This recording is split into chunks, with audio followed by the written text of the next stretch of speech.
তুমি যদি বলো যে যিনি মিলাদ কিয়াম করেছেন ইনি বিদআতি, তাইলে শাহ ওলিউল্লাহ দেহলভী বিদআতি হয়ে যান। আর বিদআতির কাছ থেকে হাদিস আনা যায় না, তাইলে তোমার পুরো সনদই দুর্বল হয়ে পড়ে।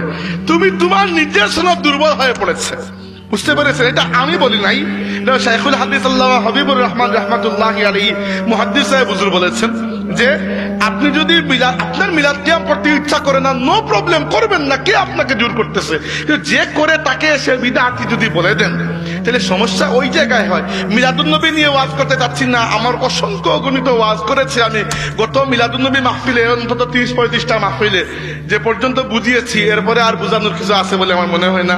আর নাইলে ইন্টারনেটে সার্চ দিয়ে আমার নাম লিখেই আপনারা দেখতে পারবেন। মিলাদুন নবী সম্পর্কে মাহফিল অনেক জায়গায় বলেছি, এই তো আমাদের ওই ভাই ছিলেন ইকরা টিভির ভাই, উনার চ্যানেলে গিয়ে হতো দেখতে পারবেন। যে মিলাদ শরীফ নিয়ে ওয়াজ করা কিছু নেই, অনেক করেছি ভাই। এরপরে যদি কেউ না বুঝে, আমরা কিছু একটা জায়েজ বিষয়, মিলাদ শরীফ পড়া তো আর ফরজ কাজ নয়, একটা জায়েজ বিষয় নিয়ে এর থেকে বেশি দলিল আর কি দেবো আমি? আমাকে বলেন, এর থেকে বেশি দলিল দেওয়ার তার কিছু নাই।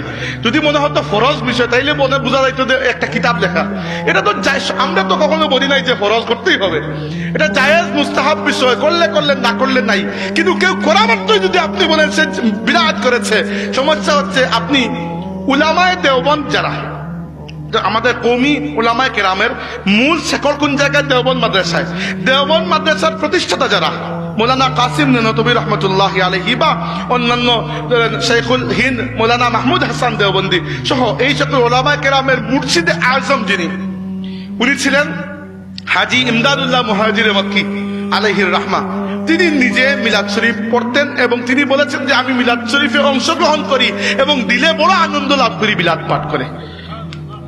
তো আপনি যদি বলেন বিদআতি, তো আপনার মুর্শিদ বিদআতি হয়ে যান, আপনি তো বিদআতি। এগুলা নিয়ে একটু বাড়াবাড়ির তো দরকার নাই। আমি বলছি না যে আপনাকে পড়তেই হবে, না পড়লেন নাই, গান শেষ বাড়তি।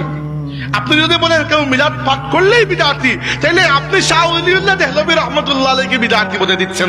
শাহ ওলিউল্লাহ দেহলভী বিদআতি হয়ে গেলে আপনার পুরো হাদিসের সনদ নষ্ট হয়ে যায়। আর বিশ্বাস করে, হাদিসের সনদ, কিরাতের সনদ ইউটিউব থেকে লাভ করা যায় না। যে আপনি ইউটিউবে একটা হাদিস পড়লেন আর আপনি পড়ে নিজের নামের সাথে শাইখুল হাদিস ফিল আসর লাগিয়ে দিলেন, না না না না, এটা এরকম সহজ না।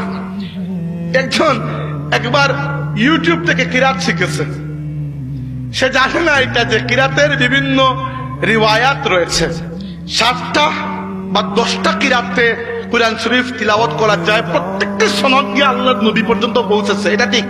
আমরা যে কিরাত পড়ি এটা ইমাম হাফস রাহমাতুল্লাহি আলাইহি এবং উনার উস্তাদ ইমাম আসিম রাহমাতুল্লাহি আলাইহি এবং উনার 2 উস্তাদ